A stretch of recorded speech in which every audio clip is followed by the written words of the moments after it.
تحریک انصاف کی طرف سے 5 اگست کو بڑے احتجاج کا مظاہروں کا اعلان کیا گیا تھا، صرف پاکستان میں نہیں بلکہ دنیا بھر میں، اور حکومت کی طرف سے پوری کوشش کی گئی، رجیم کی طرف سے، مریم نواز شریف صاحبہ کی طرف سے، اور جہاں جہاں بھی ان کی حکومت ہے، سندھ والوں کی طرف سے بھی اس احتجاج کو روکنے کی پوری کوشش کی گئی، لیکن احتجاج روک نہیں سکا۔ ہر شہر میں احتجاج ہوا ہے، لیکن کہیں پہ بھی جلسہ منعقد کرنے کی اجازت نہیں دی گئی تھی، اس لیے کہیں بھی جلسہ نہیں ہوا۔ احتجاج کو کیسے روکنے کی کوشش کی گئی؟ لاہور میں کئی مقامات پر پولیس والے ٹولیوں کی صورت میں گشت کر رہے تھے، کئی جگہ پر کھڑے ہوئے تھے۔ تحریک انصاف والوں کا ان کو انتظار تھا، پولیس والوں کا۔ تحریک انصاف والے ریلی لے کے آئیں، ان کو پکڑیں، ماریں، اٹھائیں، جس طرح سے پہلے ان کے ساتھ کرتے رہے، لیکن ایسی کوئی ریلی ان کے سامنے آئی نہیں۔ انہوں نے تحریک انصاف نے جس طرح سے چھوٹی چھوٹی ٹولیوں میں احتجاج کا پروگرام بنایا تھا، وہ پولیس کے سامنے آنے کے بغیر ہی انہوں نے اپنا پروگرام کامیابی سے چلا لیا۔ یہاں پہ حیران کن امر یہ ہے کہ جیو نے بھی اپنا قبلہ درست کر لیا، بلکہ انہوں نے اپنا قبلہ تبدیل کر لیا۔ کل تک یہ تحریک انصاف کے حوالے سے، عمران خان کے حوالے سے خبر دینے سے گریز کرتے تھے، لیکن آج ان کی طرف سے بھی کہا گیا کہ تحریک انصاف نے پورے ملک میں مظاہرے کیے ہیں، پورے ملک میں احتجاج کیا ہے۔ اس کے ساتھ ساتھ کہا گیا کہ کس طرح جیل تک لوگ جانا چاہتے تھے، پی ٹی آئی کی رہنما جانا چاہتے تھے، لیکن حکومت نے اسلام آباد میں دفعہ 144 نافذ کر دی۔ ساتھ انہوں نے یہ بھی کہا کہ محمود اچکزئی عمران خان سے ملاقات کے لیے جا رہے تھے، سلمان اکرم راجہ بھی جا رہے تھے، عمران خان کی بہنیں بھی ملاقات کے لیے جا رہی تھی، لیکن ان کو چکری موڑ پر چکر دے دیا گیا، چکری موڑ پر ان کو روک دیا گیا۔ اس طرح جیو کی طرف سے باقی کوریج بھی تحریک انصاف کے حوالے سے کی گئی، اور یہ پہلی مرتبہ ایسا ہوا ہے ایک عرصے کے بعد جب سے تحریک انصاف زیر عتاب ہے تو جیو کی طرف سے ان کی بھرپور کھل کر کوریج کی گئی ہے۔ اس کے ساتھ ساتھ جیو کی طرف سے حکومتی موقف بھی سامنے رکھا گیا ہے۔ وزیر تنظیم سازی کا بیان سامنے آیا ہے، جناب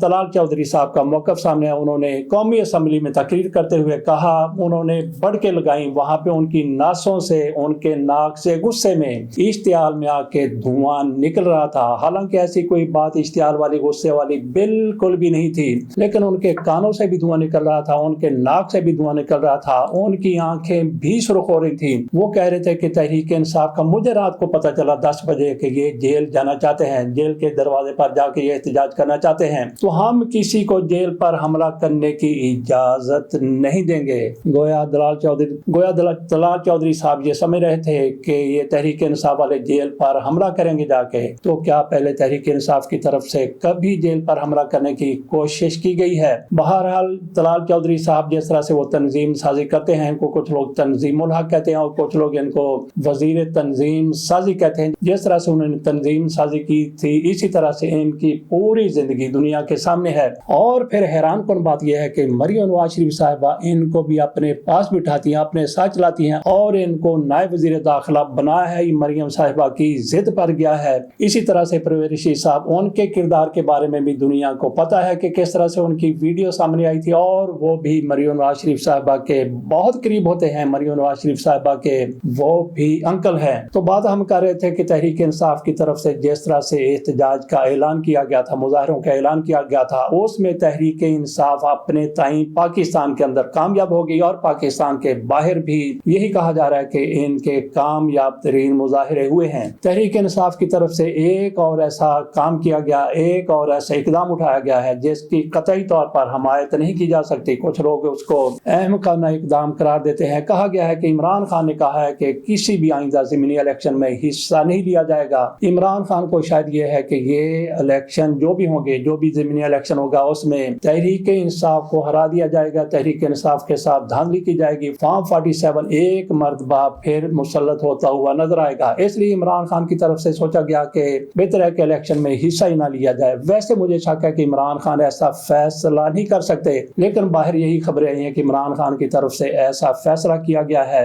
اور بلا تردد فیصلے کے بارے میں کہا جا سکتا ہے کہ یہ احمقانہ فیصلہ ہے۔ یہ اسی طرح کا فیصلہ ہے جس طرح کا فیصلہ عمران خان کی طرف سے اس موقع پر کیا گیا تھا جب عدم اعتماد کی تحریک ان کے خلاف آئی تھی، وہ کامیاب ہو گیا اور عمران خان نے اپنے سارے ساتھیوں سے استعفیٰ دلوا لیا اور پھر ان کو کھلا راستہ مل گیا، واک اوور مل گیا اس حکومت کو۔ اپنی مرضی سے انہوں نے سارے عہدے پورے کیے، الیکشن کمیشن بھی ان کی مرضی سے بن گیا، ممبر اپنی مرضی سے بن گئے، اور وہ جو چند چڑھا رہے ہیں وہ پوری دنیا کے سامنے ہے۔ ایک عمران خان صاحب کی طرف سے، تحریک انصاف کی طرف سے وہ بہت بڑا بلنڈر کیا گیا۔ دوسرا ایسا ہی بلنڈر ان کی طرف سے پنجاب اسمبلی سے اور خیبر پختونخوا اسمبلی سے اپنے ممبروں کو مستعفی کروانا تھا، اور اس کی ٹیسیں ابھی تک یہ لوگ محسوس کر رہے ہیں۔ بالکل ایسا ہی فیصلہ ان کی طرف سے یہ کیا گیا ہے کہ اگر واقعی فیصلہ کیا گیا، عمران خان کی طرف سے فیصلہ کیا گیا ہے، تحریک انصاف کی طرف سے فیصلہ کیا گیا ہے کہ ہم نے کسی ضمنی الیکشن میں حصہ نہیں لینا، گویا ان کو مسلم لیگ نون والوں کو واک اوور مل گیا، اپنی مرضی سے یہ بندہ کھڑا کریں گے، جیت جائیں گے، اور یہ ہو سکتا ہے کہ دھاندلی سے بھی جیت جائیں، اور ساتھ یہ بھی بات کی جا رہی کہ تحریک انصاف اسمبلیوں سے نکل جائے، اسمبلیوں سے استعفیٰ دے جائے۔ یہ اس سے بھی بڑی احمقانہ حرکت ہوگی، اس سے بھی بڑا بلنڈر ہوگا، کیونکہ آپ اگر قومی اسمبلی میں بیٹھے ہوئے، آپ اگر سینٹ میں بیٹھے ہوئے، آپ کی آواز قوم تک جاری، آپ کی آواز ٹی وی تک جاری، آپ کی آواز پوری دنیا تک جاری ہے کسی بھی طریقے سے، لیکن اگر آپ وہاں سے نکل جاتے ہیں تو پھر آپ کی آواز وہیں پہ دب کے رہ جائے گی، آپ کی آواز کہیں پہ بھی سنائی نہیں دے گی، آپ کا موقف کہیں پہ بھی جان نہیں سکے گا۔ پارلیمنٹ ایک ایسا آپ کے پاس فورم ہے جس پر آپ اپنی آواز کسی حد تک بلند کر سکتے ہیں، اس سے بھی اگر آپ نے ہاتھ دھو لینے تو پھر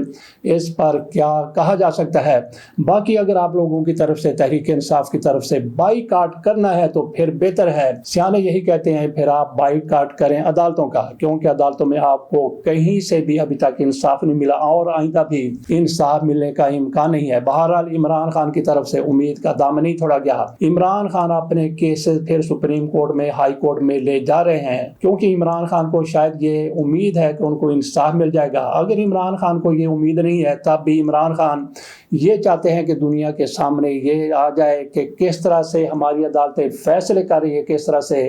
انصاف کا ترازو ایک سائڈ پہ اونچا کر دیا گیا اور دوسری سائڈ پہ جھکا کے رکھ دیا گیا ہے۔ مراد علی شاہ کو آپ جانتے ہوں گے، یہ سندھ کے وزیر اعلیٰ ہیں، ان کی طرف سے اپنے آئی جی سے کہا گیا ہے مانگ کیا مانگتا ہے، بتا کیا چاہیے، یہ مراد علی شاہ صاحب کی طرف سے آئی جی کو کہا، اور اس کے ساتھ وہ کہتے ہیں کہ کراچی کی صورتحال انتہائی بدتر ہے، پولیس وہاں پہ کیا کرے، انہوں نے کہا کہ آئی جی ہمیں بتائے کہ جو کچھ ان کو چاہیے ہم اس کو پرووائڈ کر دیں گے، کراچی میں بالکل بد امنی ہے، یہ ان کی طرف سے مراد علی شاہ صاحب کی طرف سے کہا گیا ہے۔ آئی جی کو آپ نے کیا دینا ہے، ان کو جدید ترین اسلحہ دے دیں، ان کو مزید نفری بھی دے دیں، لیکن جب تک ان کی سوچ درست نہیں ہوتی، جب تک ان کو اس طرح سے تیار نہیں کیا جاتا کہ مجرموں کے ساتھ یہ نہ مل جائیں، تب تک آپ جو کچھ بھی ان کو دے دیں، جو بھی ان کے مطالبات پورے کر دیں، جو بھی ان کی ڈیمانڈ مان لیں، جس طرح سے وہ کہتے ہیں کہ ماں کیا مانگتا ہے، جو بھی مانگ لیں ان کو دے دیں، اس وقت تک کراچی میں امن قائم نہیں ہو سکتا۔ ان کی فوجی طرز پر پولیس کی تربیت کی ضرورت ہے، اور پھر یہاں پہ یہ بھی دیکھنا ہے پنجاب میں کتنے زیادہ جرائم تھے، ہر روز ڈکیتیاں ہوتی تھی، چوریاں ہوتی تھیں، اور اس کے ساتھ ساتھ ڈکیتیوں کے دوران، چوریوں کے دوران خواتین کے ساتھ زیادتی بھی کی جاتی تھی۔